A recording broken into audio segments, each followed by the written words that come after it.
Assalamualaikum warahmatullahi wabarakatuh. Perkenalkan, nama saya Rocky Erik Prianto. Saya dari Fakultas Hukum Universitas Bengkulu. Pada kesempatan kali ini, saya akan memberikan materi pada kelas Kapitas Lekta Hukum Islam di pertemuan keempat tentang perkembangan hukum Islam di bidang ekonomi dan bisnis di Indonesia.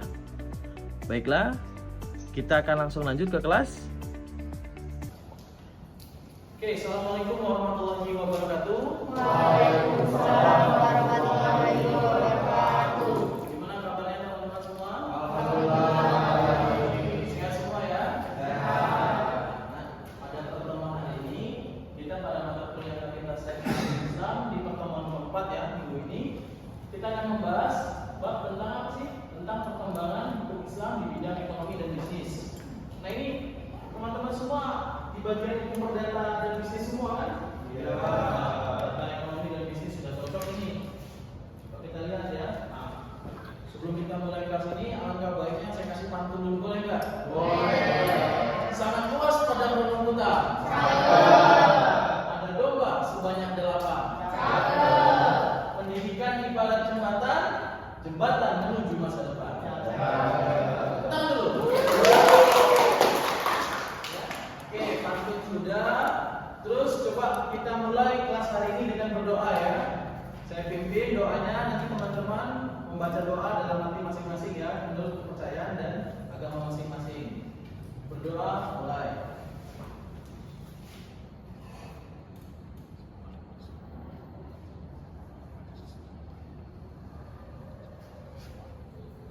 Selesai. Oke, untuk kelas hari ini saya mau teman-teman semua presensi kehadirannya coba di scan barcode-nya ya. Coba di scan barcode-nya. Nanti silakan diisi nama, NPM dan sebagainya. Kalau kurang kelihatan coba pakai lagi. Bisa ya? Bisa.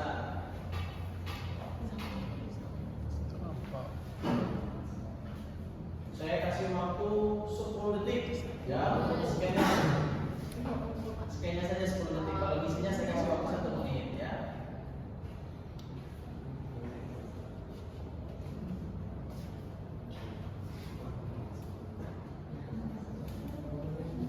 Kelihatan nggak?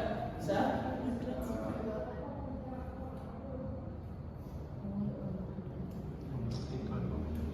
Bisa ya Pak? Kalau nggak bisa bawa ke depan aja nggak apa-apa. Siapa yang nggak bisa? Bisa semua ya.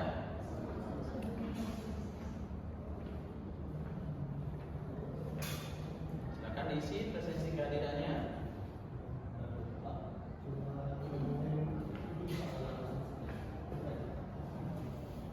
Oh. Berarti ini ya. Oke, sudah ya. Oke. Sudah. Ya. Waktunya cuma aja. Oke, silakan.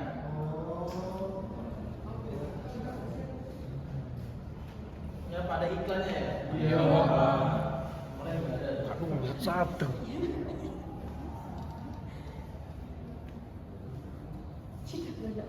Bisa ya Pak? Bisa.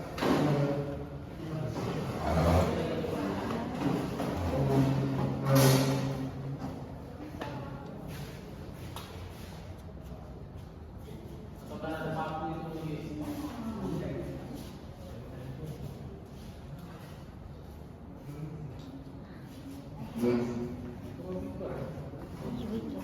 Lewat nih, Pak.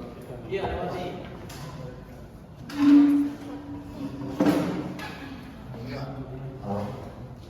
Sudah. Oke. Sudah Bapak. Isi selesai.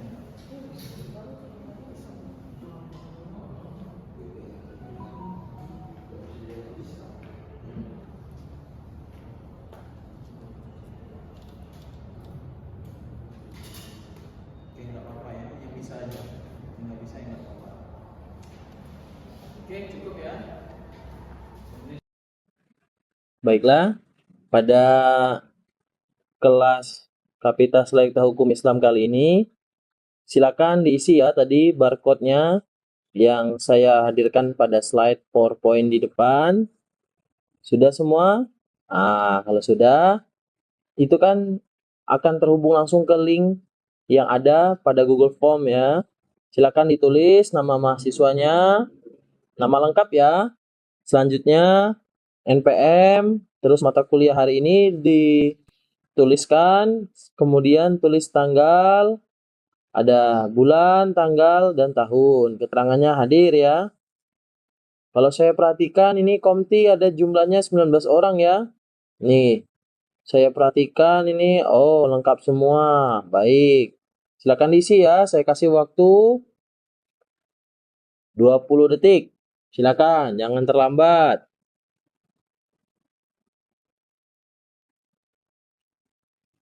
Ya, diisikan aja sesuai dengan formatnya. Kalau untuk yang bagian tanggal, itu biasanya sesuaikan dengan formatnya.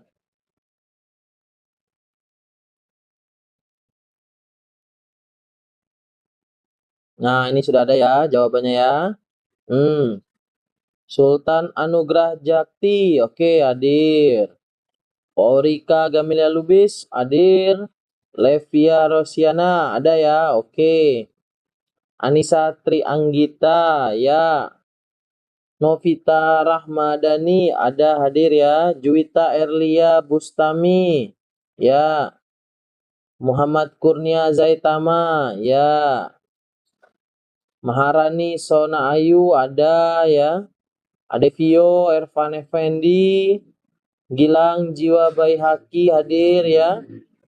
Natsir Habibullah, ada Irfan Lubis hadir ya. M Rahel Ibrahim hadir. ZA Valencia hadir. Muhammad Afil Al-Kazali ya. Keisha Ananta Aulia hadir ya. Novaldi Anugrah Mahesa, oke ada ya Novaldi ya. Muhammad Fahrul Alamsyah hadir juga, oke. Renza Noviansyah, baik ya. Ini sudah terekam semua ya nomor pokok NPM-nya. Ini apa nih 31 nih, silakan diubah nih yang NPM-nya 31. Mata kuliahnya Kapita Selekta Hukum Islam. Tanggal hadirnya tanggal 28 ya. Oke. Hadir 100%. Sip. Mantap sekali.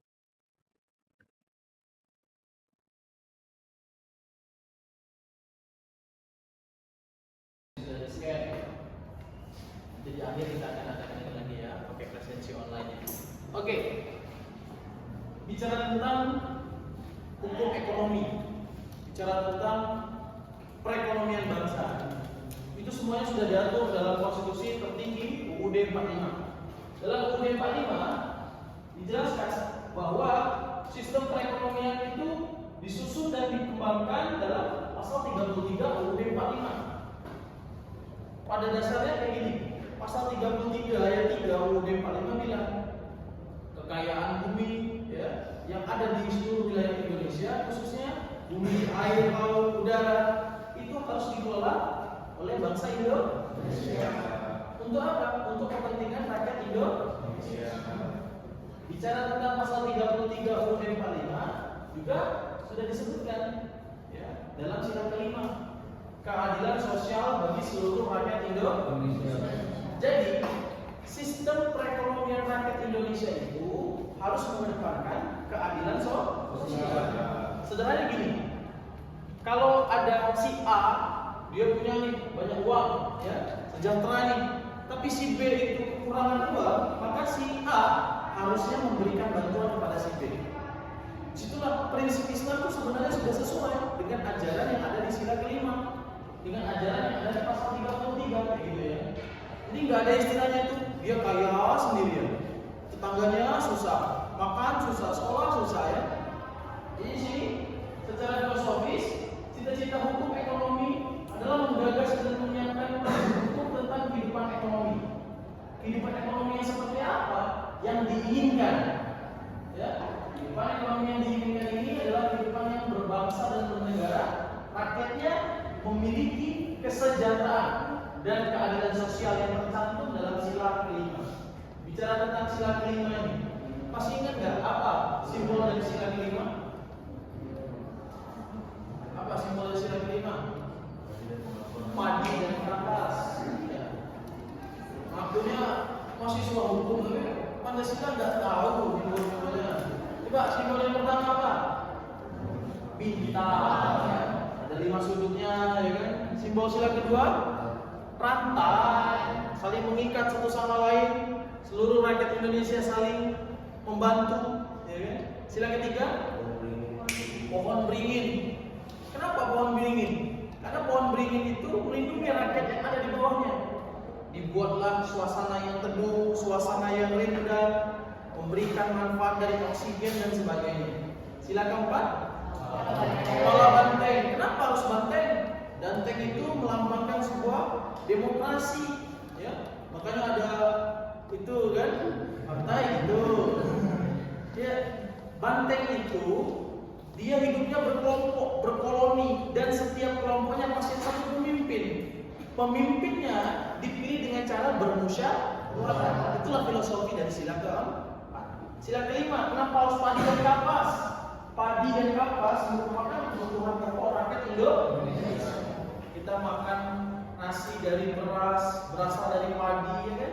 Kapas untuk merajut pakaian, untuk kita tidur misalnya.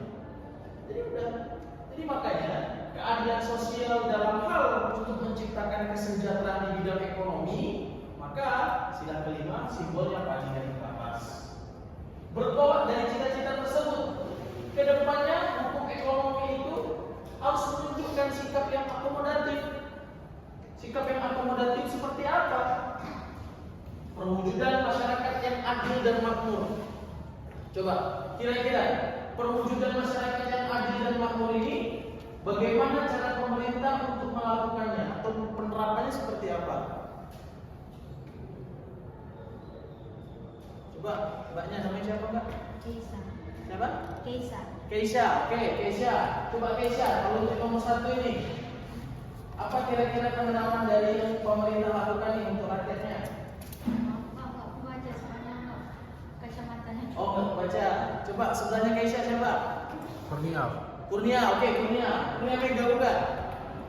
Bukan, Pak. Bukan. Ini Kurnia apa nih? Perwujudan masyarakat yang adil dan makmur ini.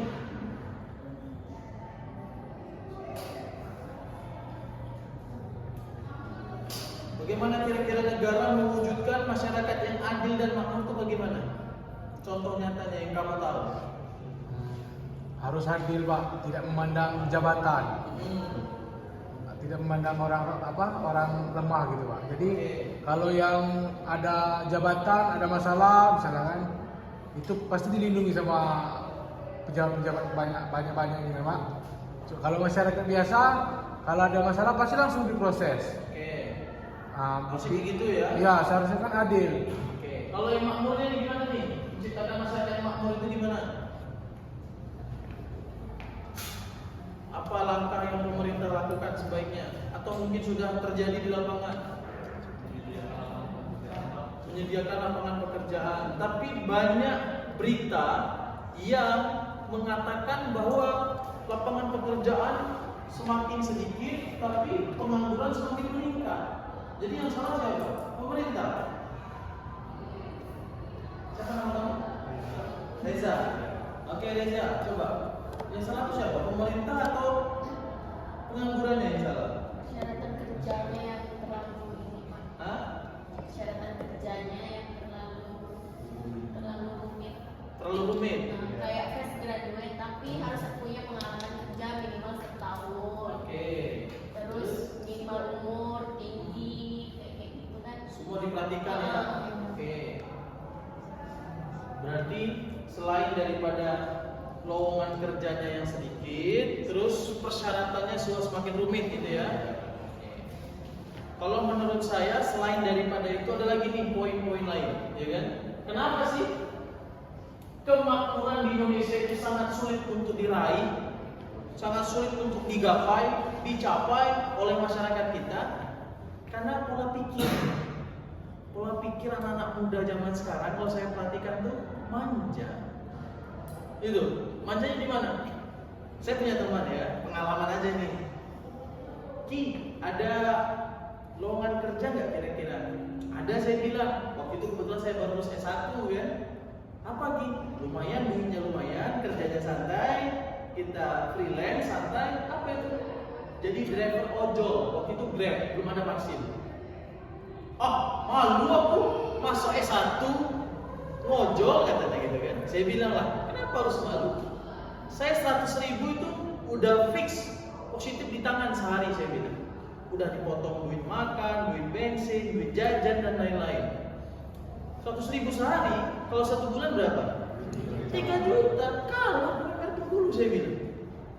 Oh, masa S1 kerja kayak gitu panas-panasan, ya nggak masalah, saya bilang. Nah itu mindset seperti itu yang membuat dia akhirnya nggak pernah maju. Dan terbukti sekarang apa? Mohon maaf, kerjanya cuma ini Pak, di Jakarta sana. Ngapain harus jauh-jauh, saya bilang. Karena dia udah terlambat. Saya sudah di titik ini, dia masih ini Pak, coba dulu Pak. Mana dia sombong ngatain saya gitu kan? Artinya apa? Mindset, pola pikir. Jadi pola pikir anak generasi muda zaman sekarang tuh, malu aku jualan goreng, malu aku jualan baju misalnya, jualan makanan, kenapa harus malu? Yang penting apa? Menghasilkan dulu, punya pengalaman dulu. Jadi nanti ketika ada lowongan pekerjaan, misal di bank, misal di sebuah perusahaan BUMN dan lain-lain, apa pengalaman kamu? Pengalaman saya di bidang marketing, Pak. Marketing di bagian apa? Di bagian perusahaan sendiri misalnya. Why not? Kenapa tidak? Paham ya? Jadi cari pengalaman itu sedari ini. Jadi ketika kamu nanti ikut tes, wawancara pekerjaan di perusahaan dan lain-lain, kamu sudah punya modal, gitu ya. Saya dulu ngajar misalnya, ngajar di sekolah, saya ngajar di bimbel kayak gitu kan. Gaji cuma 30.000 sekali ngajar, nggak masalah. Setahun, 2 tahun, 3 tahun, akhirnya apa? Saya sudah dihargai orang misalnya. Kemarin terakhir saya misi acara seminar di Universitas UIN ya, Universitas Islam Negeri Fatmawati Bengkulu. Cuma 3 jam ceramah kayak gini, dapat saya 2 juta. Itu bukan saya sombong. Artinya apa? Artinya kalau kamu mau dihargai ya kamu harus ikutin prosesnya, gitu ya. Setelah itu ada keadilan yang proporsional dalam masyarakat. Coba yang paling belakang nih. Alam ya kan? Paling belakang kan? Alam, coba lah. Apalah maksudnya lah? Keadilan yang proporsional dalam masyarakat. Maksudnya gimana?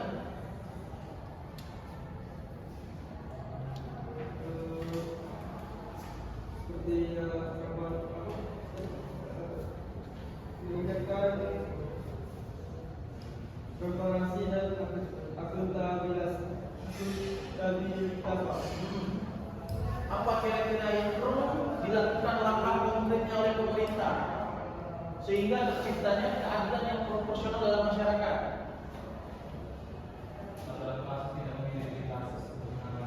Nah, itu dia, ya kan?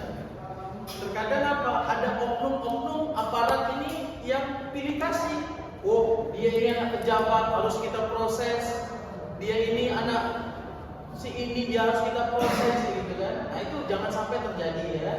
Jangan sampai terjadi. Makanya sekarang banyak orang-orang itu yang ingin segera diproses keadilannya, proporsionalnya dalam masyarakat harus diviralkan dulu. Ya, setelah viral baru nih nanti baru diproses. Itu dalam hal ekonomi syariah khususnya ya, itu tidak boleh seperti itu. Kemudian tidak adanya diskriminatif terhadap pelaku ekonomi. Jadi diskriminatif terhadap pelaku ekonomi itu seperti apa?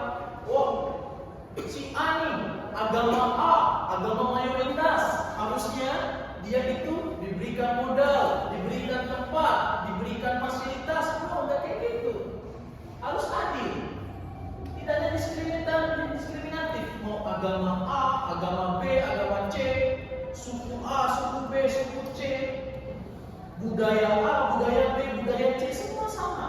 Tidak ada diskriminatif. Kalau diskriminatif nanti bertentangan dengan sila kedua, kemanusiaan yang adil dan beradab. Tidak manusiawi, ya kan? Jadi makanya harus adil. Ya. Terakhir, persaingan yang tidak sehat. Bahaya nih tidak sehat.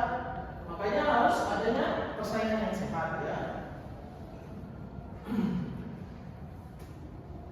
Bahaya kalau ada persaingan tidak sehat itu. Nah, di sini nih, cita-cita hukum ekonomi ini searah, sejalan dia, selaras dengan cita-cita hukum Islam yang tertuang dalam maqasid asyir syariah dengan berintikan pada membangun dan menciptakan kemaslahatan dunia dan akhirat bagi umat manusia. Jadi kalau yang namanya berbisnis ya atau melaksanakan sebuah perjanjian ekonomi, ya kita harus memikirkan bahwa ini untuk dunia dan akhirat, jangan untuk dunia saja. Yang penting untunglah, ya kan?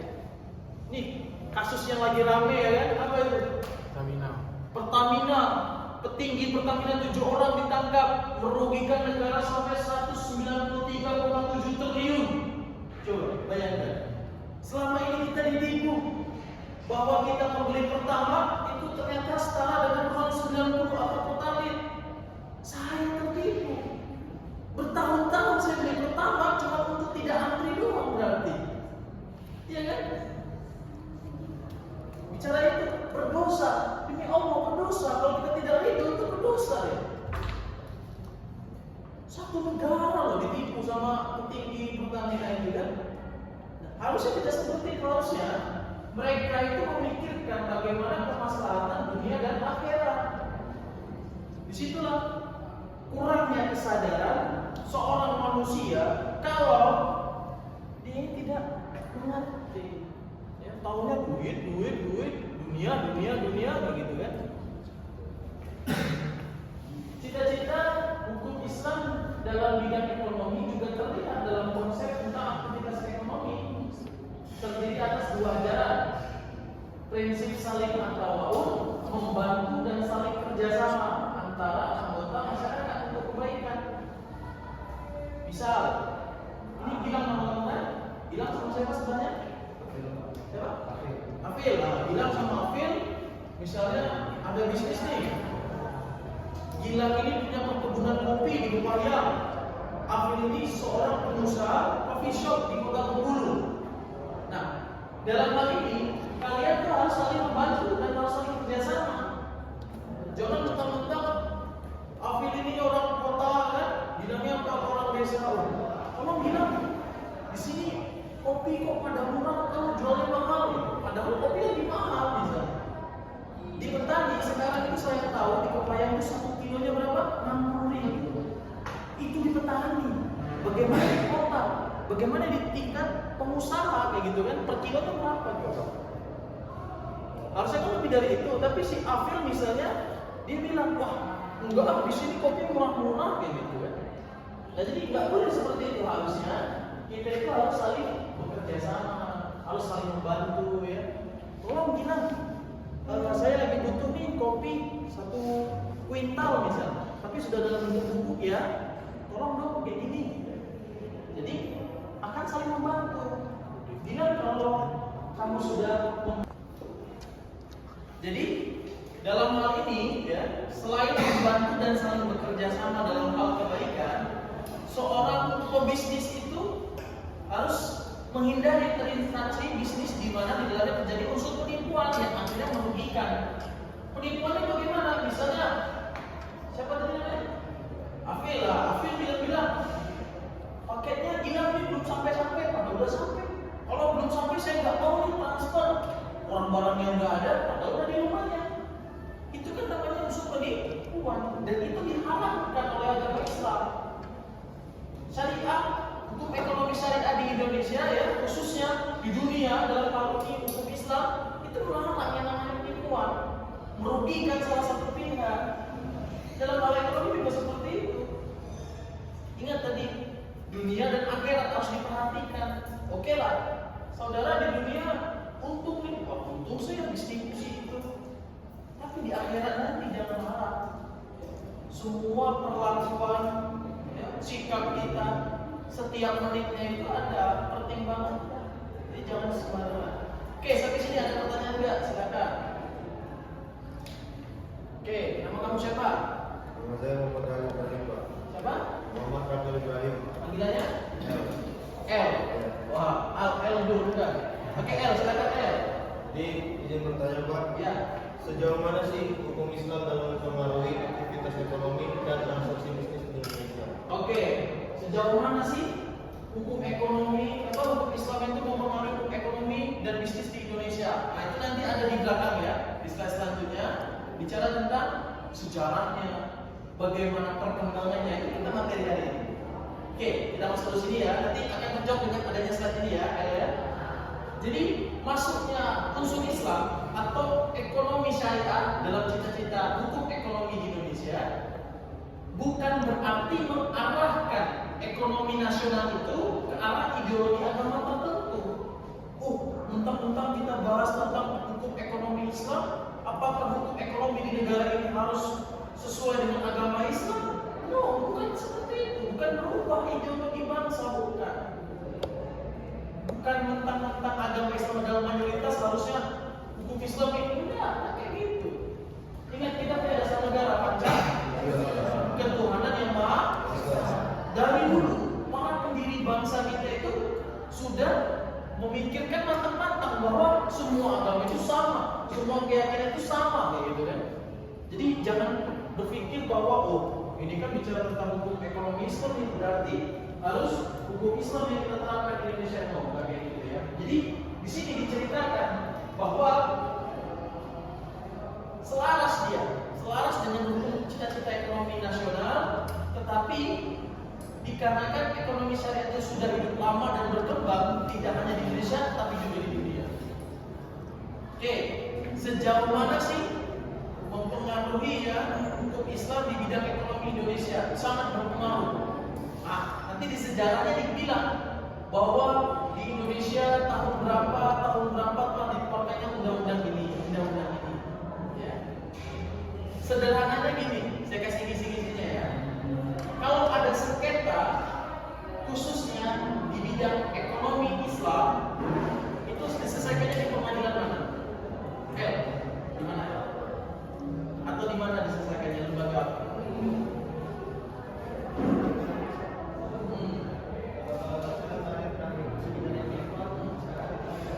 Nah, itu dia. Di pengadilan agama. Dengan adanya pengadilan agama sebagai bukti nyata kalau hukum Islam itu sudah sangat berpengaruh masuk ke hukum di Indonesia. Pengadilan agama itu bilang di bawah undang-undangnya siapa? Mahkamah Agung. Ya. Jadi pengadilan agama, pengadilan tinggi agama langsung ke Mahkamah Agung. Jadi dua lembaga peradilan di negara kita itu ada Mahkamah Agung, ada MK, Mahkamah Konstitusi.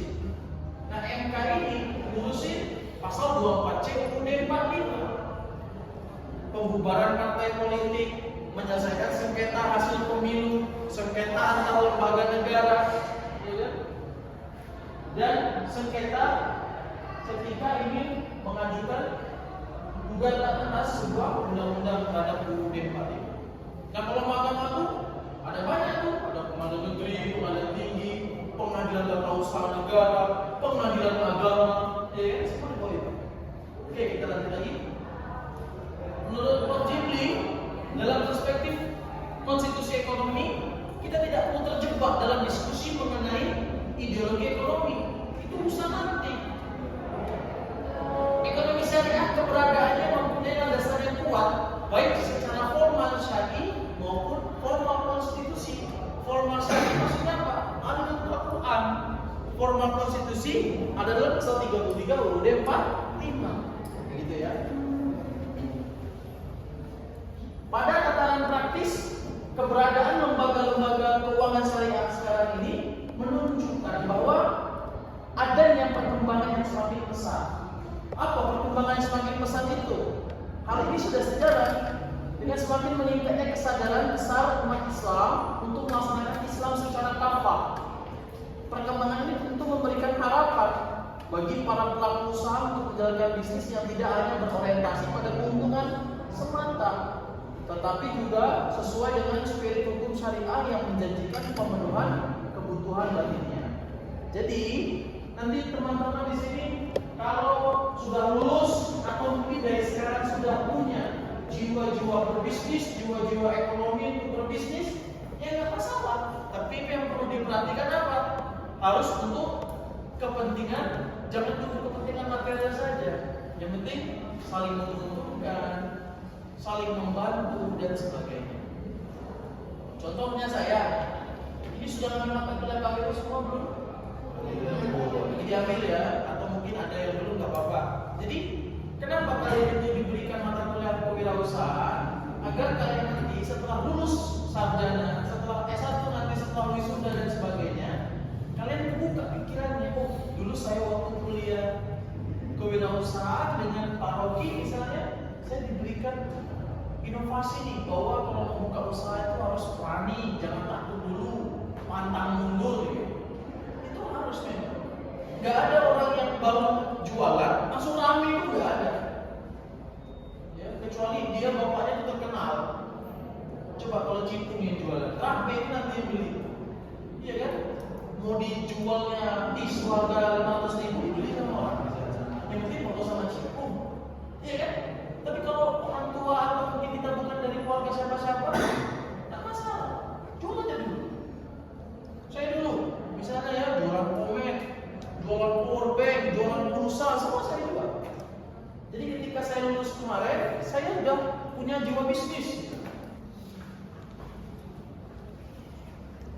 Bagi para pelaku usaha untuk menjalankan bisnis yang tidak hanya berorientasi pada keuntungan. Artinya apa? Dalam ekonomi Islam ini kalian juga harus mementingkan, ingat ya, untuk kepentingan dunia dan akhirat. Wah, jangan sok suci lah kamu. Ayolah kita jual begini, nggak boleh.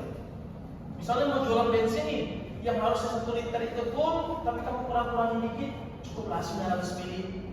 100 milinya kemana? Simpan. Kan dikumpulin aja 1 liter juga deh, itu nggak boleh. Namanya bohong. Tapi kan kita jual murah. Misalnya 1 liter pertalite di pom bensin itu 10.000, kita jual 11.000.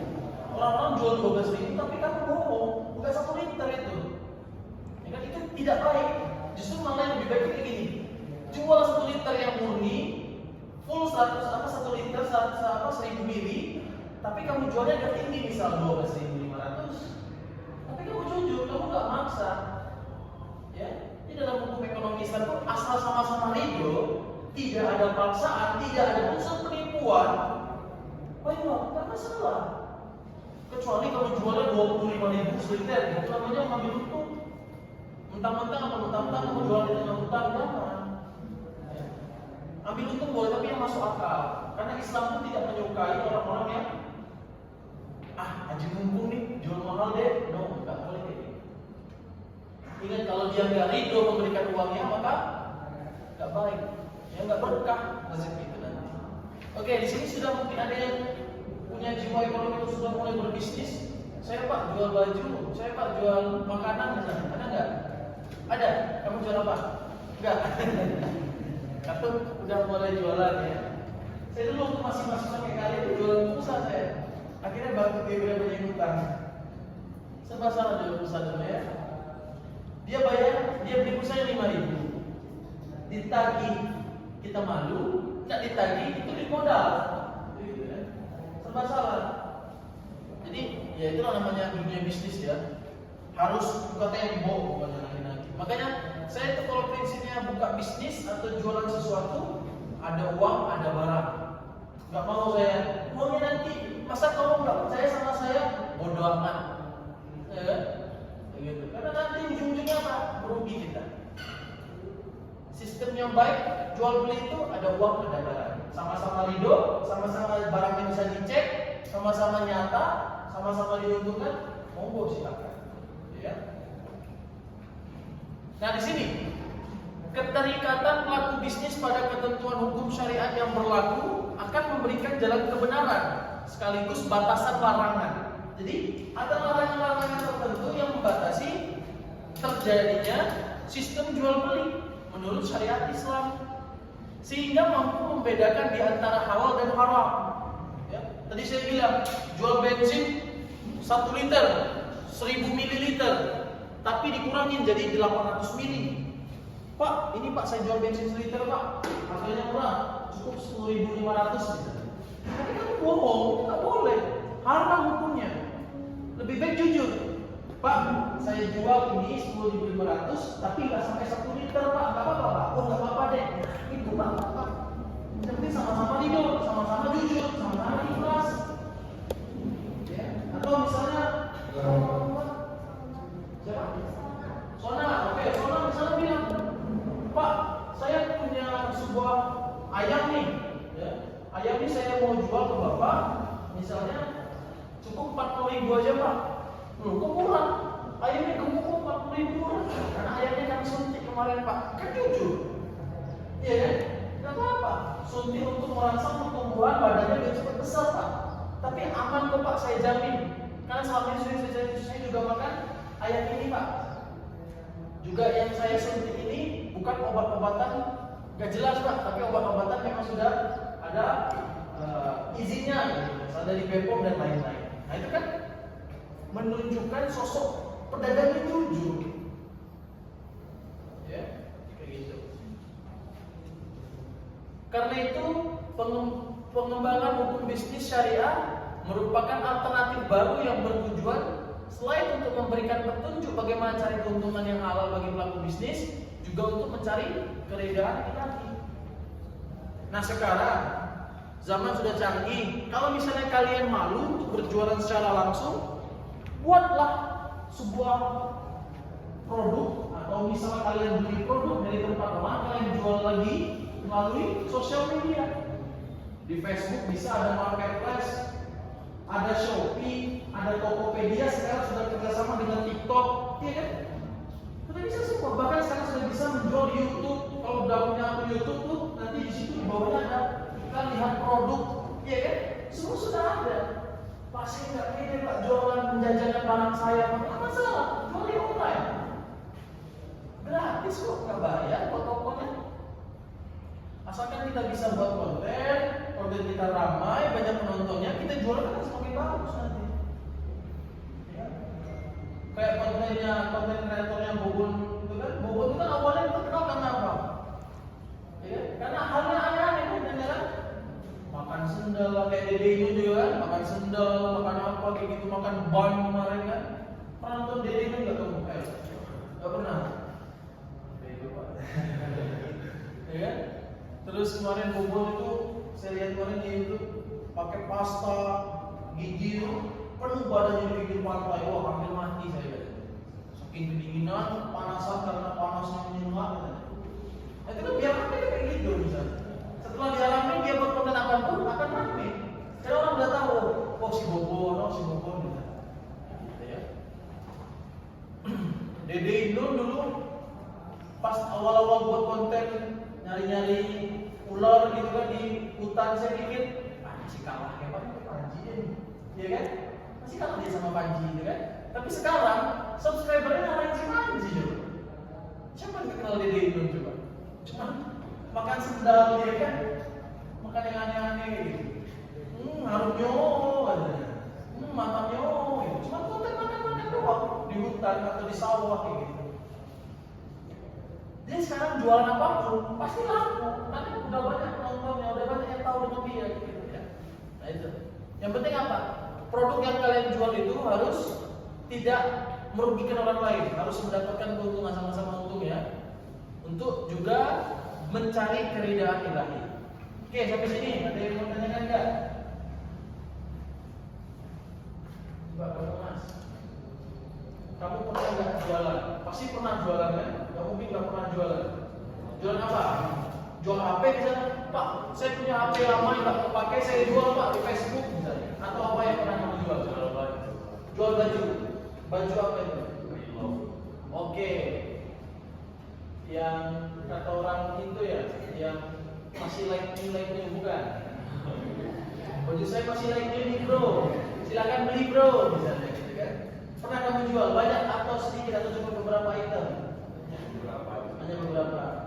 Itu game pemakaian pribadi daripada nggak kepakai kan, daripada dibuang ya kan. Gimana kamu jualannya? Kamu jujur nggak? Wah ini jarang saya pakai nih, padahal aku pakai tiap hari. Gitu. Gimana ya Pak? Jujur ya. Kalau dipakai sekali dibilang juga. Oke, baru pakai sekali gitu kan. Percaya nggak yang belinya? Percaya, karena masih bagus ya. Karena apalagi produk itu baju ya. Kalau udah sering cuci, kena jemur panas pasti dia luntur warnanya. Sip. Ah, coba kamu Kak, kamu siapa? Levia pernah jual apa Levia? Jual makanan apa yang kamu jual? Masih berlanjut nggak sekarang? Lagi berhenti. Kenapa berhenti?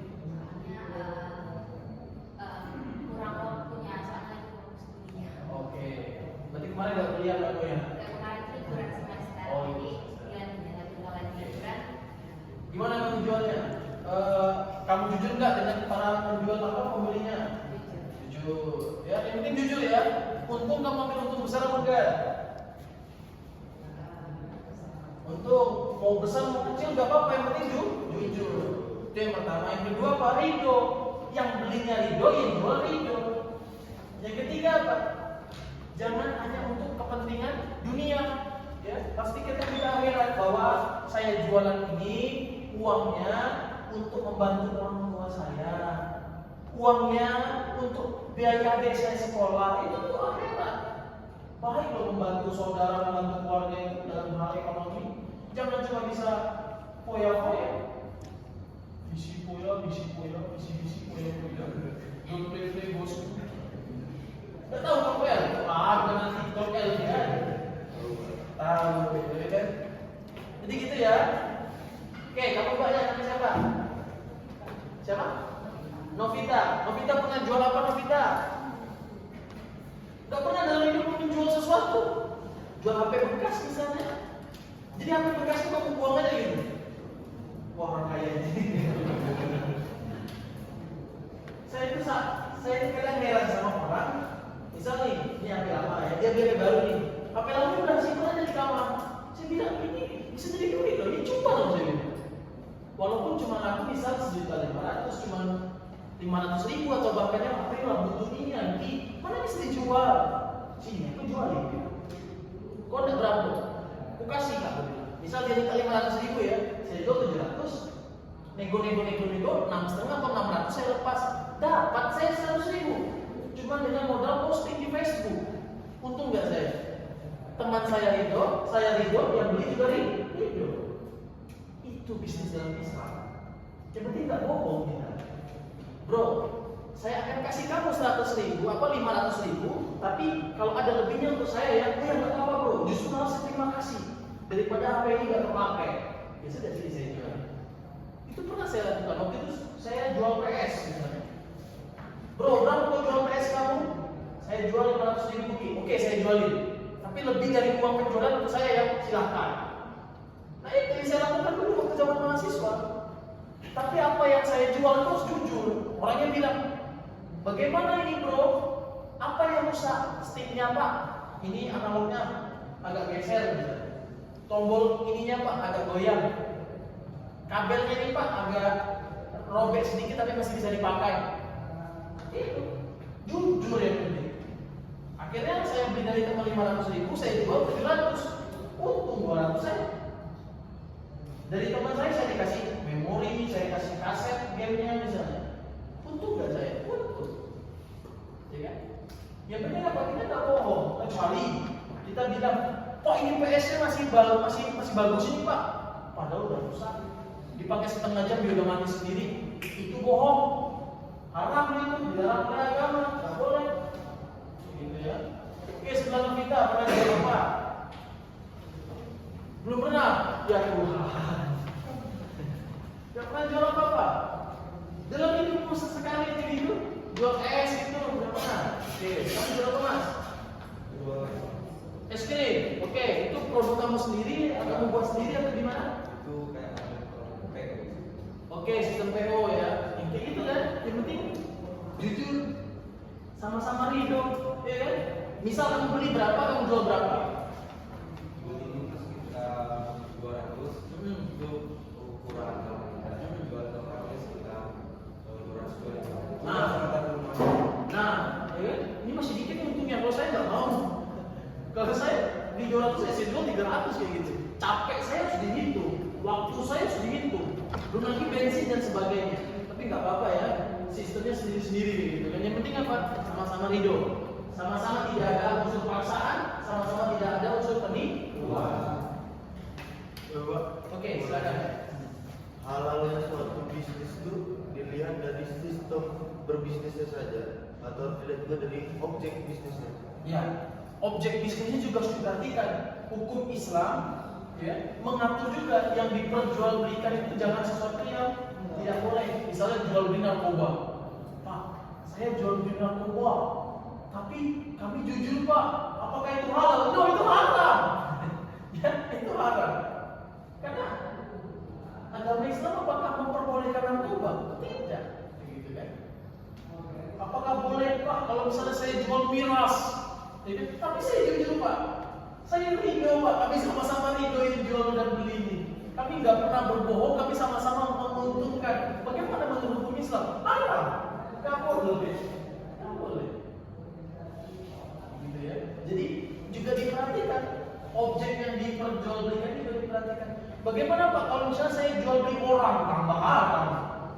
Ya, manusia atau orang itu ya harus sama kedudukannya. Di hadapan hukum sama, di hadapan Allah sama, semua sama. Ya, yang membedakan apa? Tinggal tingkat keimanannya ya. Gitu ya El ya. Oke. Gilang pernah nggak Gilang? Jualan Gilang? Pernah? Jual apa kamu Gilang? Thrifting. Oke. Bagaimana? Masih berlanjut atau tidak sampai sekarang? Setahun vakum. Kenapa vakum? Karena kemarin kan jualannya ada sama bapak, tapi apa udah nggak nyambung lagi. Oh, jadi nggak semangat lagi ya? Nggak apa-apa, lanjutkan ya misalnya kecil-kecilan dulu.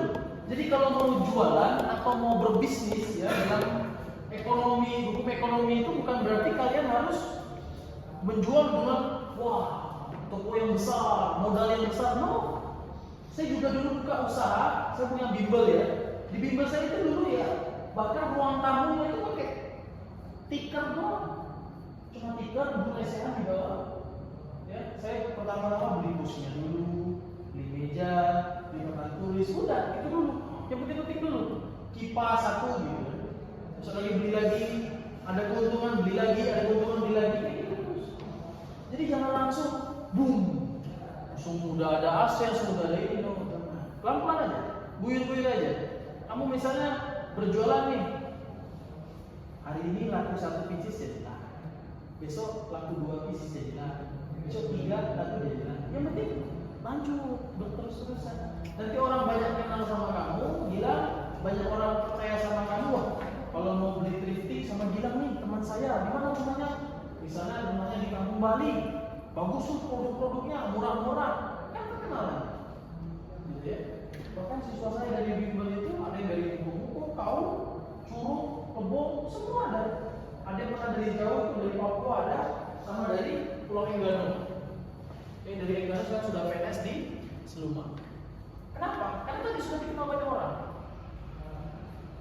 Lanjutan lagi, perkembangan ekonomi Islam atau yang lazim dikenal dengan ekonomi syariah di Indonesia berlangsung dengan begitu cepat ya. Di sini didukung oleh sektor hukum. Nah ini dasar hukumnya ya. Ada peraturan perundang-undang di bidang ekonomi syariah, antara lain adanya Undang-Undang Nomor 3 Tahun 2006 memberikan kewenangan bagi pengadilan agama. Tadi saya bilang, apapun sengketa di bidang hukum Islam, di bidang ekonomi, selesaikannya di pengadilan agama. Jadi pengadilan agama itu akan menangani perkara sengketa ekonomi syariah. Bukan hanya ekonomi saja, apapun sengketa di bidang hukum Islam akan diselesaikan di pengadilan agama. Selain daripada Undang-Undang Nomor 3 2006 juga ada Undang-Undang Nomor 19 Tahun 2008 tentang Surat Berharga Syariah Negara dan Undang-Undang Nomor 21 Tahun 2008 tentang perbankan syariah. Nah, itu ya. Kalian ingat nggak bicara tentang perbankan syariah? Dulu ada BRI Syariah, ada Mandiri Syariah, ya kan? Ada apa lagi? Pokoknya banyak bank syariah. Kemudian setelah adanya undang-undang syariah ini akan memperkokoh landasan hukum ekonomi syariah di Indonesia. Indonesia yang sekarang disebut dengan Bank Syariah Indonesia. Jadi semua bank-bank syariah itu dikumpulin. Jadi satu, dia menjadi satu payung, kayak gitu kan? Jadi kita satu payung, kita satu tempat, gitu kan?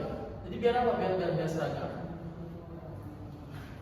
Sejalan dengan diakuinya kedudukan hukum Islam sebagai salah satu sumber nasional, ya selain ada hukum adat dan hukum barat, keperluan untuk selalu mencari dan menggali khazanah hukum Islam dalam rangka memberikan sumbangsi terhadap hukum nasional adalah sebuah keniscayaan. Lebih-lebih lagi, hukum Islam sudah lama mendapat tempat di Indonesia, ya, sesuai dengan normatif sosiologis maupun yuridis formal. Keberlakuan hukum Islam di Indonesia adalah alasan konstitusi, the reason of constitution, dan alasan sejarah, the reason of history, serta alasan kebutuhan terhadap hukum Islam itu sendiri. Saya mengakui bahwa hidup ini, ya, kalau nggak menjalankan hukum Islam, udah berantakan hidup saya. Ya, misal kalau saya pagi-pagi nggak sholat subuh, akhirnya kesiangan. Saya harus ngajar di sini J1 jam 7:30, tapi saya saja udah bangun jam 7:30. Rumah saya di dunia ini, mau ke sini coba udah 1/2 jam. Pakai mobil tadi 45 menit, belum lagi macet dan lain-lain. Pakai motor tembus lah 25 menit ya. Tapi pakai mobil 45 menit, 40 menit dan sebagainya. Sampai 1 jam bahkan lewat kota untuk lewat pantai. Artinya apa? Kalau nggak ada hukum Islam, hidup saya berantakan. Ya kan? Misal, ini hari Jumat kan, harusnya jam 12 siang saya berangkat ke masjid. Kalau misalnya saya nggak menerapkan hukum Islam dalam hidup saya, misalnya, wah, jam 12 siang mending ya, saya keluyuran aja nih ke pantai. Sampai di pantai tahu apa? Ada badai. Oke. Di sini antusiasme masyarakat terhadap pertumbuhan praktek ekonomi syariah sangat tinggi. Terlebih lagi dengan menjamurnya pendirian lembaga keuangan syariah, baik dalam bentuk baik takmir atau perbankan syariah. Di perbankan syariah itu sendiri akan menjadi wadah terpercaya bagi masyarakat yang ingin melakukan investasi dengan sistem bagi hasil. Jadi kalau misalnya mau butuh uang, butuh pinjaman, pinjamlah di bank syariah. Jadi sistemnya itu bukan bunga, tapi sistem bagi hasil. Misalnya Gilang meminjam uang 100 juta di Bank Syariah Indonesia. Nanti bukan istilahnya bayar bunga. Oh, Gilang aku bunyinya 10% yang enggak. Nah, kayak gitu sistemnya bagi hasil. Gilang, kamu nanti mau jual apa nih dari 100 juta ini? Saya mau menjual A, B, C, D dan sebagainya. Setiap keuntungannya saya akan saya bayarkan di sini. Nah, itu sistem bagi hasil. Jadi pihak bank juga mendapatkan keuntungan dari meminjamkan dana itu. Gilang pun mendapatkan keuntungan dari hasil penjualannya. Sama-sama untung kan? Tapi kalau di bank konvensional, nah itu dalam hukum Islam riba itu dan sebagainya. Jadi kita harus hindari hal seperti itu ya. Jadi syariah menjadi wadah terpercaya bagi masyarakat. Kenapa terpercaya? Karena bunganya nggak terlalu besar. Kalau di bank konvensional kan bunganya besar, belum lagi dibilangnya riba dan sebagainya. Kalau dalam hukum ekonomi syariah, dalam bank syariah, itu nanti ada prinsipnya bagi hasil. Jadi nggak ada yang merasa dicurangi, nggak ada yang merasa tertekan. Ya. Dengan sistem ini, maka dianggap lebih adil sesuai dengan prinsip syariah. Memenuhi rasa keadilan bagi semua pihak dan memberikan maslahat bagi masyarakat luas merupakan prinsip utama bagi bank syariah. Jadi kalau misalnya butuh bantuan silakan pinjamlah di bank syariah. Oleh karena itu, bank syariah menerapkan ketentuan dengan menjauhkan diri dari unsur riba dan menjalankan prinsip dari hasil dan sistem jual beli. Tapi kalau saya ya prinsipnya lebih baik berjuang dulu dari nol,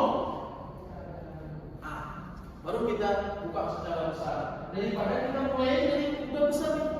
belum udah pinjam uang 100 juta kan dirugikan.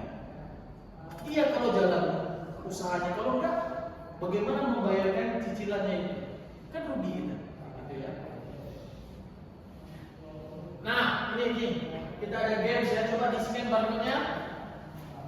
Kuis sedikit, ada 5 soal dalam bentuk pilihan ganda.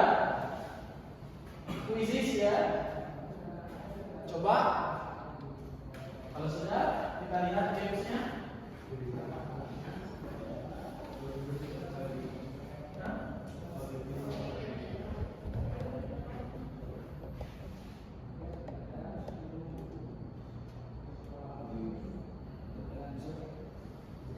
Bisa, bisa ya. Yang lain bisa? Bisa? Nah, bisa ya. Oke. Bentar ya.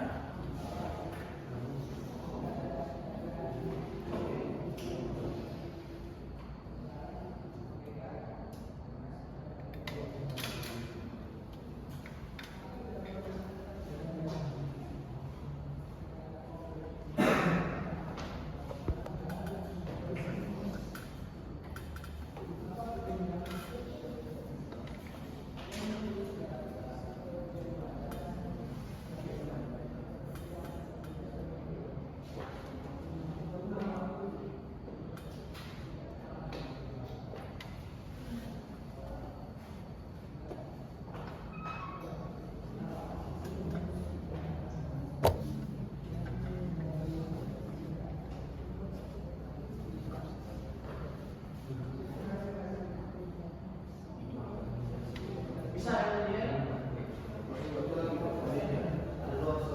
Boleh keluar.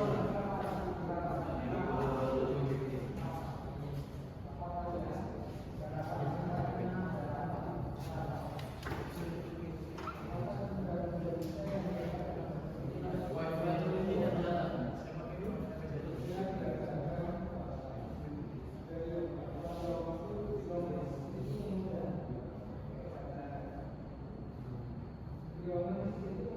Saya pakai dulu.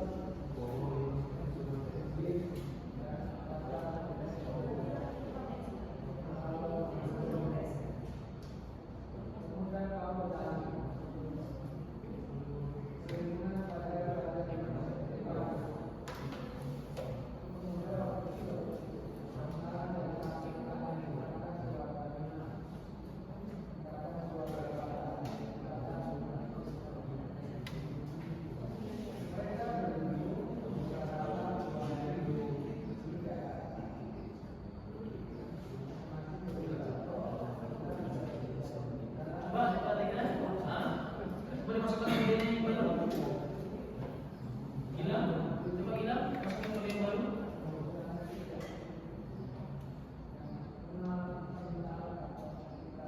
Atau boleh di bisa. Oke, kalau bisa silakan dibuat namanya di situ ya. Nama cukup nama panggilan aja. Nanti akan ada ranking 1, ranking 2, ranking 3 dan seterusnya. Dia 5 soal, pilihan ganda. Setiap soalnya itu hanya waktunya 10 detik ya. Oke, baru 5 peserta yang sudah. Nama lengkap boleh, nama panggilan boleh silakan.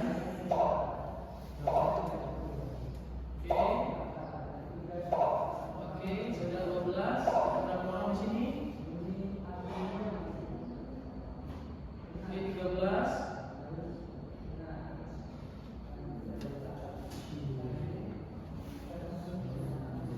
Oke, 14. Yang belum berapa orang lagi? Oke, udah 15.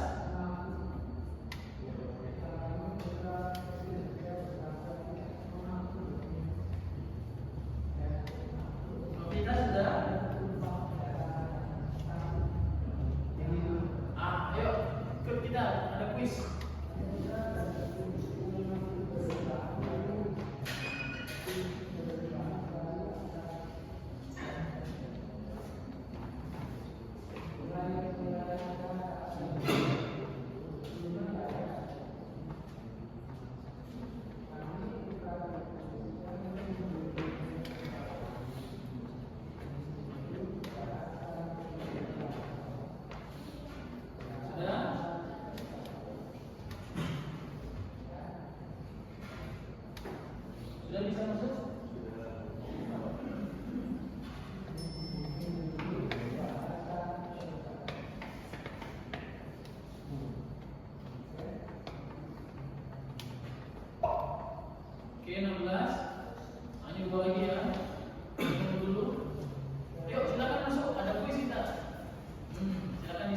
jawabnya.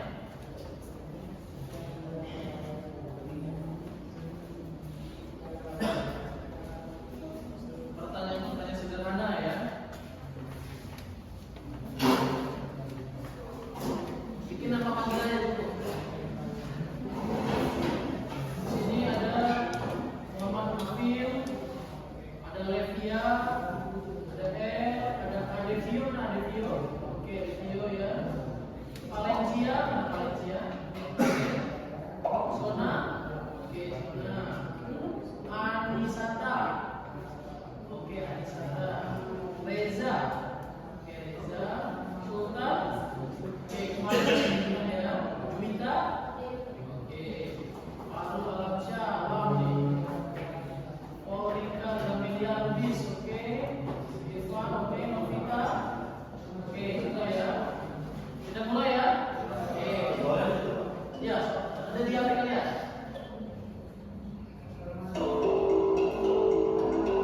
Siapa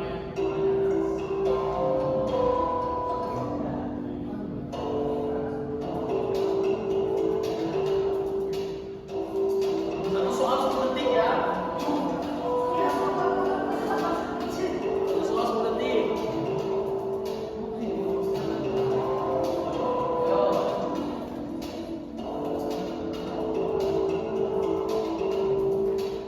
L paling atas sama Devio. Oke, dan susul oleh Novita. Oke, naik di Farul Alamsyah. Sip, naik lagi Juwita. Oke, mantap. Ya. Oke, ada Anisata. Menyusul. Oh, ada Juwita menyusul. Good job. Sip, ada Gilang. Oke, ada Juwita menemukan. Ya. Siap, lanjut lagi. Ayo, menggunakan waktunya dari semaksimal mungkin. Oke, Juwita paling atas. Ada Dio. Siap, oke.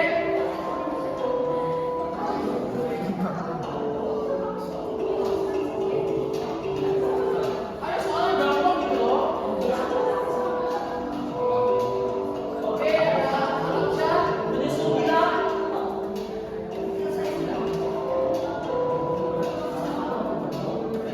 Sudah semua? Oke ya.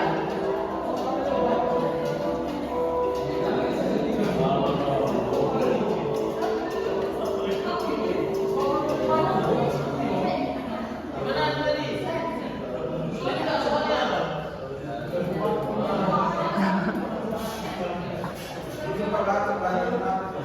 Sudah baca, sudah baca. 10 detik cukup lah ya. Soal nomor 1 rematch. Ada pernah rematchnya. 9 benar, 9 salah. Ya, kemudian ini soal nomor 2 7 benar, 11 salah. 7 benar, 11 salah. Waduh, kacau ini. Ya. Oke, kita akhiri dulu. Kita kasih selamat kepada Juwita. Juwita nomor 1, selanjutnya ada Gilang, terus ada Muhammad Farul. Selamat ya. Oke. Kita review dulu soalnya coba. Nih. Tadi kita bahas UUD 45 bicara tentang perekonomian nasional pasal berapa? Pasal 33, ya kan? Yang berarti tahu pasal 33. Atau yang tadinya bengong, ya kan? Mikir tadi malam jalan sama BP kemana gitu kan? Gak susah itu pengertiannya pasal 33. Pasal 30 tentang bela negara, ya. Bela negara, setiap rakyat Indonesia itu wajib melakukan aksi bela negara. Pasal 31 dan 32 tentang pendidikan dan kebudayaan. Pasal 33 ini baru tentang perekonomian bangsa.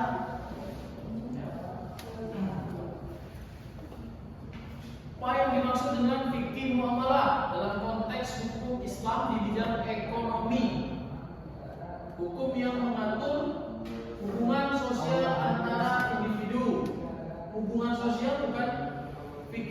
membahas saja di bidang ekonomi. Ya. Di bidang ekonomi ada unsur ya. Yang E ada unsur ekonomi? Tidak ada. Kenapa jawab E? Lamosongnya ini ya. Yang A bisa jadi ya, tapi A ini nggak ada bahas ekonominya. Yang B bisa jadi, gitu kan? Tapi nggak ada bahas ekonominya. Tapi yang C kan jelas dia, transaksi di bawah ini mana yang bukan prinsip dasar dalam hukum ekonomi? Ini benar, ini benar, ini benar. Yang salah kan kita mintanya yang bukan, ya kan? Yang bukan.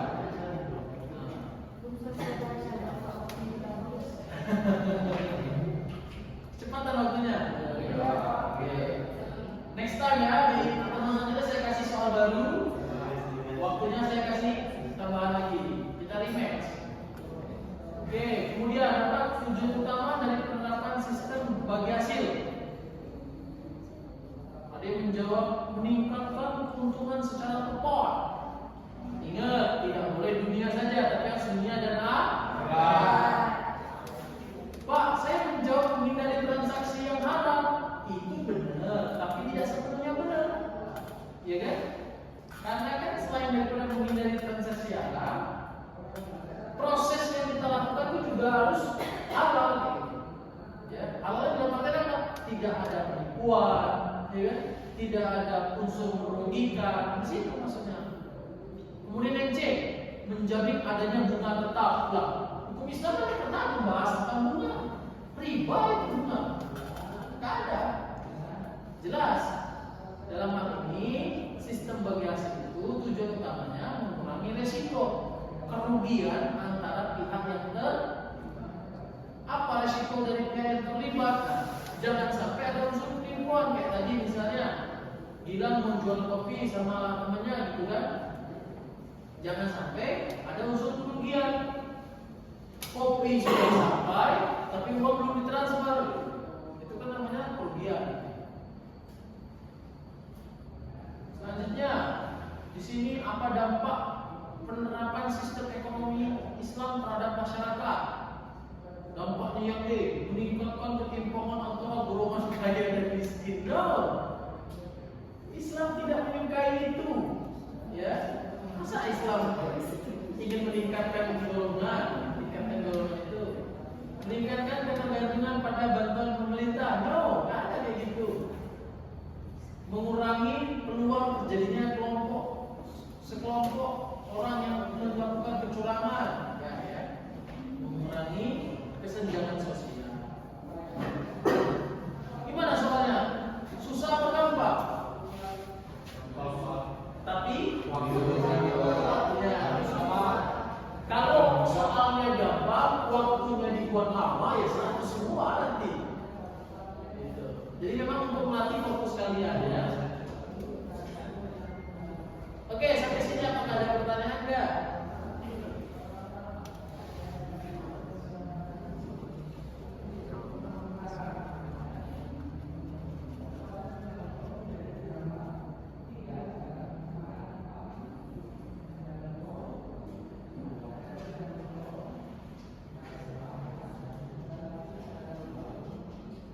Oke ya, kita lanjut lagi ya. Gamesnya sudah. Nanti kita saya buat lagi nih gamesnya. Tapi di akhir slide juga nanti ada ya. Tanya jawab. Dasar hukum ekonomi Islam berdasarkan petunjuk dalam Al-Quran ya. Surat An-Nisa dan surat Al-Baqarah. Al-Baqarah ayat 275, surat An-Nisa ayat 29. Intinya apa? Intinya Allah telah menghalalkan jual beli dan mengharamkan riba.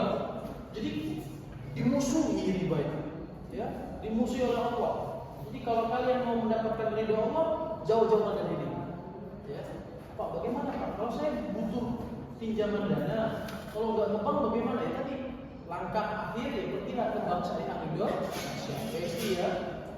Karena bukan sistem bunga mereka, sistemnya apa? Sistemnya bagi hasil. Kemudian daripada itu, untuk menempuh jalan perniagaan dengan dasar suka sama suka tanpa adanya unsur paksaan. Ya, saya jual HP saya nih misalnya. Maksudnya apa? Unsur suka sama suka atau tanpa adanya unsur paksaan. Misalnya, saya nih mau jual HP saya. HP saya ini walaupun sudah 3 tahun, tapi masih bisa kok kalau mau bermain game. Kamu suka main game apa? Mobile Legends, PUBG. Jangan main FF tapi ya. Main FF grafiknya rata-rata sakit mata kan? Siapa gila main FF sini? Wah, main FF. Ini nah, gila kalau mau beli HP saya walaupun dia sudah 3 tahun tapi baterai masih awet, masih mau main game sudah masih bagus. Cuma memang kekurangannya kalau ngecas agak lambat karena chargernya masih 10 watt misalnya. Kamu kalau mau cepet ngecasnya pakai charger yang 60 watt misalnya. Nah itu kan jujur berarti. Paling baterai dikit nah di bawahnya nih gara-gara apa dia jatuh gitu kan. Jadi yang hilang lakukan tanpa ada unsur paksaan. Ya kan? Ada video misalnya mau beli, HP-nya hilang, tapi udah dijelasin tadi kekurangannya apa, ya kan? Udah berapa lama pemakaian, belinya di mana, nota pembeliannya pun ada. Saya dulu beli 3.500.000, saya jual 800.000 aja deh. Udah 3 tahun pakai. Dan ada video misalnya mau silakan tanpa ada unsur paksaan. Nah itu sistem hukum ekonomi Islam yang diridhoi oleh Allah. Nggak ada unsur paksaan kecuali hilang-hilang pun. Bayar sejuta misalnya. Udah tuh motor kok cari banyak lah. Nggak boleh kayak gitu. Pecah nanti motor banyak atau kau kadang nanti di dalam. Nggak boleh kayak gitu. Ya, tanpa ada unsur paksaan. Atau misalnya ada oknum guru atau dosen menjual buku. Kamu kalau nggak beli buku, kamu dapat nilai E misalnya. Nah, itu nggak boleh. Ya. Itu juga unsur paksaan. Ya. Kalau misalnya, kalau kamu mau bimbel di tempat saya saja, gitu. Ya kan? Itu nggak apa-apa kalau itu asal nggak ada paksaan, ya kan? Ini nggak gila. Pernah kamu gila ikut tes polisi nggak? Belum pernah. Ada yang pernah ikut tes polisi nggak? Sultan pernah nggak ikut tes polisi? Pernah, ya kan? Nah itu nanti main ke bimbel saya, misalnya, nanti nggak maksa ya. Nah itu yang tidak boleh ada unsur paksaan. Maka setiap transaksi ke lembaga ekonomi saya harus selalu dilandasi atas dasar sistem bagi hasil dan perdagangan atau transaksinya didasari oleh adanya pertukaran antara uang dengan barang atau jasa. Jadi uang atau barang dan jasanya itu barang yang tidak diharamkan. Pak, kalau mau jual miras gimana Pak? Tempat saya itu banyak yang suka miras. Tidak boleh.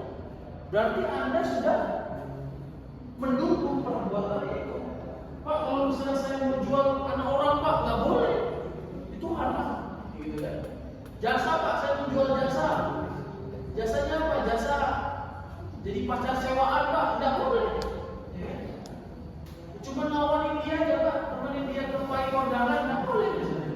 Pacar sewaan itu kan juga pegang saya gitu. Nggak boleh. Kecuali cuma temenin dia makan malam, oke lah. Gitu kan? Selagi itu perbuatan yang tidak bertentangan dengan hukum Islam itu masalah. Kedudukan hukum ekonomi syariah. Nah, kedudukannya bagaimana? Bermunculannya lembaga-lembaga keuangan syariah, adanya peradilan agama, kedudukan hukum perjanjian syariah atau akad sebagai bagian dari materi hukum syariah dengan yuridis formal yang semakin kuat. Maksudnya bagaimana? Maksudnya dalam hal ini, ketika ada sebuah perjanjian, harus ada akadnya dulu. Misalnya kalian mau mengambil perunas, perunasnya ini perunas syariah, ya harus ada akadnya dulu. Ketika melakukan pembayaran, baik Bapak, misalnya Bapak Gilang, gitu. Baik Bapak Gilang, kami terima uangnya. Baik Bapak, saya serahkan uangnya atas produk ini, saya terima dengan Bismillah, saya terima dengan Bismillah, saya ridho. Beda, akan terjadi akad. Maka itu sesuai dengan hukum ekonomi. Yang penting apa? Tidak ada unsur paksaan. Makanya kalau saya habis jualan barang, misalnya jual HP, dengan jual motor atau jual mobil, kemarin saya jual di mobil juga kan. Salaman dulu Pak. Saya menjual mobil saya dengan harga 150 juta misalnya. platnya ini, suratnya lengkap, pajaknya hidup, cuma memang bulan depan baru dibayar Pak pajaknya. Saya menjual sama Bapak, ya saya menerima mobil ini dengan harga segini, udah akad. Terjadilah akad, maka kami sama-sama ridho. Terlepas daripada plus minus dari produk itu, yang penting saya sudah bilang, Pak mohon maaf Pak, memang mobil ini saya jual murah karena ada minusnya Pak. Misal kaki-kakinya Pak udah kena, udah bunyi-bunyi Pak, kalau jalan lubang, gedung. Namanya mobil Brio ya, mobil Brio kan cepat kena tuh kaki-kaki bagian depannya itu. Pokoknya mobil SUV siapapun, kaki-kaki itu cepat kena itu. Itu yang pertama Pak. Kekurangan yang kedua, ini bulan depan harus bayar pajak Pak. Berapa sih bayar pajak Brio? Saya bilang nggak sampai 3 jutaan, saya bilang masih di bawah itu Pak, murah. Terus ketiga Pak, minusnya apa? Minusnya di bagian joknya ada ini Pak. Nah itu tadi kita jujur. Selama kita jujur dalam menjual produk kita atau barang kita tidak ada salah. Ya.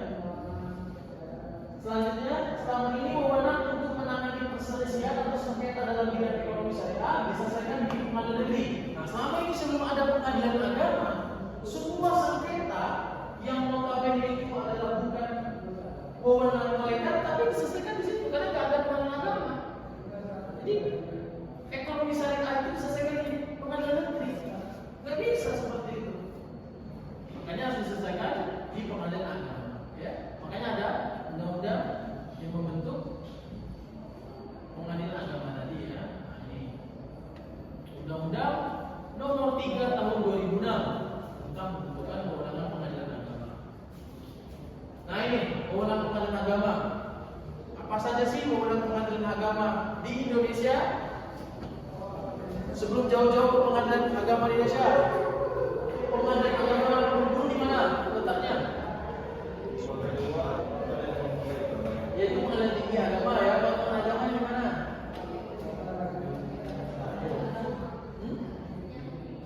Pengadilan agama di mana? Tahu dulu. Sukamri di mananya? Dekat Megamall. Ya, itu ada pengadilan agamanya. Kalau dekat Pagar Dewa itu pengadilan tingginya ya. Jadi sengketa di pengadilan agama itu apa saja? Di bidang ekonomi ya. Karena perceraiannya hukum Islam orang-orang agama Islam pun sebenarnya di pengadilan agama. Nah, di bidang ekonomi apa saja? Ngomongin tentang syariah, lembaga keuangan mikro syariah, asuransi syariah dan sebagainya. Ya. Jadi apapun yang berhubungan dengan ekonomi syariah diselesaikannya di mana? Di pengadilan agama. Pernah nggak kalian main pengadilan agama? Waktu sampai kuliah praktek ya? Enggak pernah. Ya. Ini pengadilan agama ini juga di bawah nama Mahkamah Agung ya. Jadi kalau ada rekrutmen calon hakim itu di Mahkamah Agung instansinya. Siswa kami dari Taufik Edukasi juga alumni sini. Itu sekarang sedang pendidikan calon hakim ada 7 orang. Ya. Salah satunya di pengadilan agama, ada di pengadilan tun. Ini ada abang lagi coba silakan.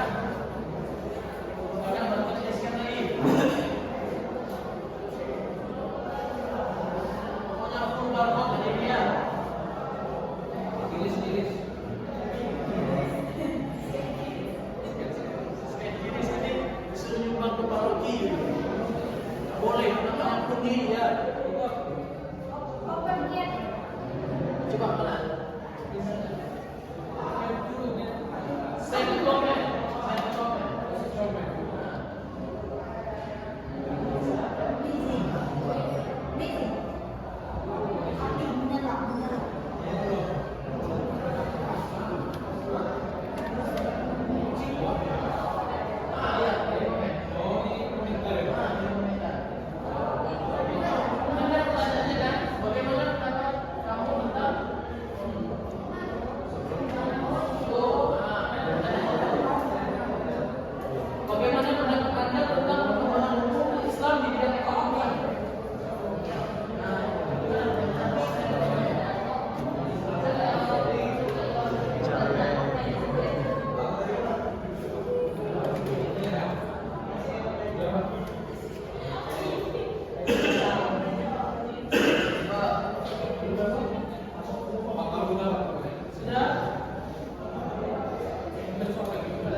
bisa diklik aja mentimeter.com, terus ada kodenya nih 5226 6523. Kodenya tadi.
Coba diklik dulu, ada kodenya.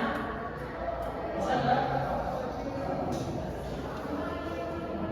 Klik aja di Google itu mentimeter.com atau mentimeter, terus join, masukkan kodenya.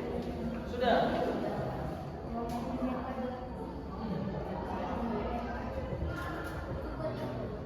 Ya, potong dulu.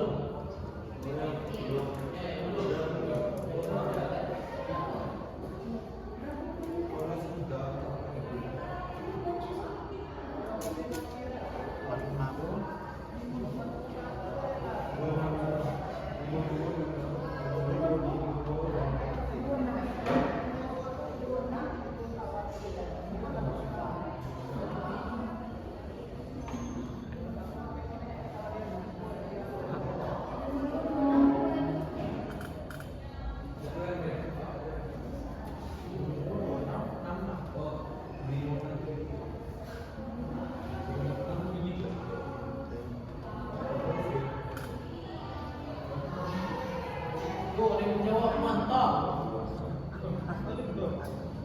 Tuh. Menjawab mantap enggak? Ada yang lagi enggak?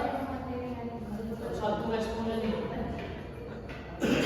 Yang belum terbaca responnya coba di klik lagi ya.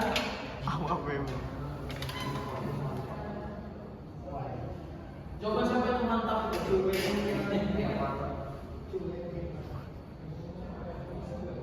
Mantap lagi.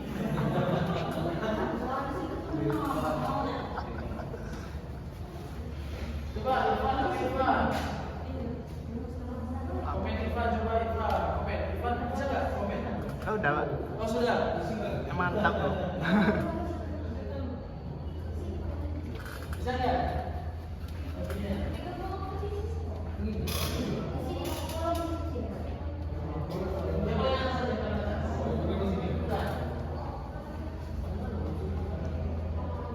Bagaimana dengan materi kita hari ini? Mantap lagi. Hidup itu kalau mau enak, mau enjoy, ya harus pandai-pandai berbisnis. Makanya hukum bisnis, hukum ekonomi itu wajib untuk kita pelajari. Tapi ingat ya, kita punya Tuhan, kita punya agama, makanya kita harus punya dasar syariat, hukum Islam. Sangat bagus. Sekali lagi mantap. Wah, mantapnya banyak. Ke jalur menyala Messi. Seru. Mantapnya, apa ya mantapnya? Tapi serius ya, dalam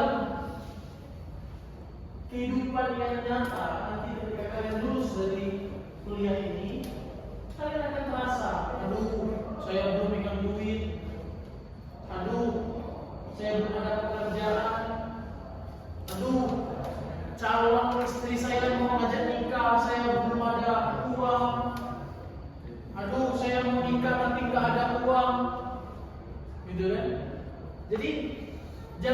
dinikahkan karena faktor ekonomi, akhirnya hidupmu jadi nggak sesuai dengan rencana. Pak, saya tuh mau nikahnya di hotel mana namanya yang besar itu? Mercure Pak misalnya. Tapi karena nggak ada uang, jadi di rumah saja ya nggak apa-apa. Tapi Pak, calon suami saya sama sekali nggak punya uang Pak, jadi kami nikah di KUA saja ya. Ya makanya tadi, ya ekonomi kalian itu harus diperhatikan. Makanya dulu saya sebelum menikah yang dipikirkan apa? Ekonomi dulu. Ekonomi saya sudah membaik, adik-adik saya sudah sekolah misalnya, saya sudah punya uang tabungan, ayo kita nikah saja. Keren. Makin paham tentang syariah, ya, khususnya ekonomi syariah ya. Menyala bangku. Wah,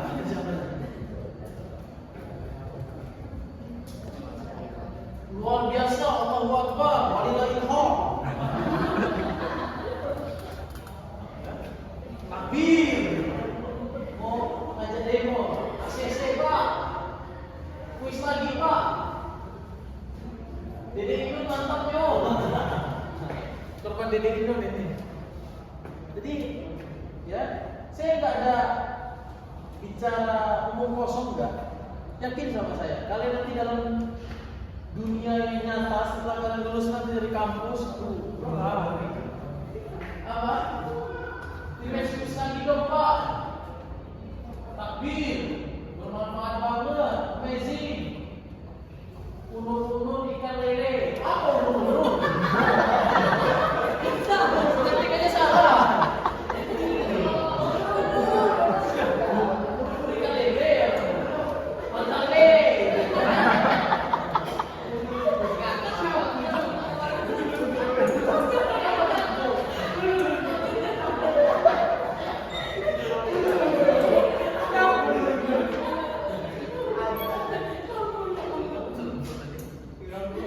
Ayo, gak apa-apa. Mau main lagi gak apa-apa? Main lagi sekarang.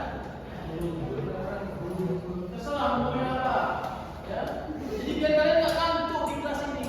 Apapun yang mau kalian ungkapkan silakan. Kan gak ketahuan nama kalian siapa. Kalau bisa coba pengalaman kalian. Pengalaman kalian di bidang ekonomi. Terus kita hubungkan dengan materi hari ini. Boleh, silakan.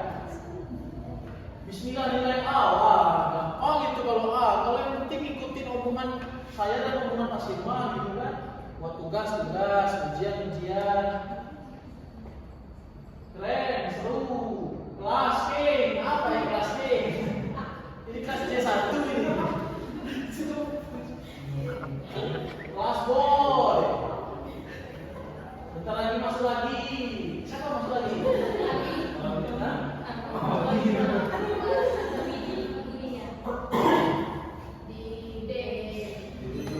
Mata kuliah apa? Bu Wafia ya? Iya. Kan sampai setengah 10 ya? Itu kan? Sampai jam berapa? Jam? Oh, jam 9.10. Iya. Oke, ini penutup ya. Bismillah nilai A, mudah dimengerti. Coba setiap dosen memberikan penyampaian materi seperti Bapak, pasti paham.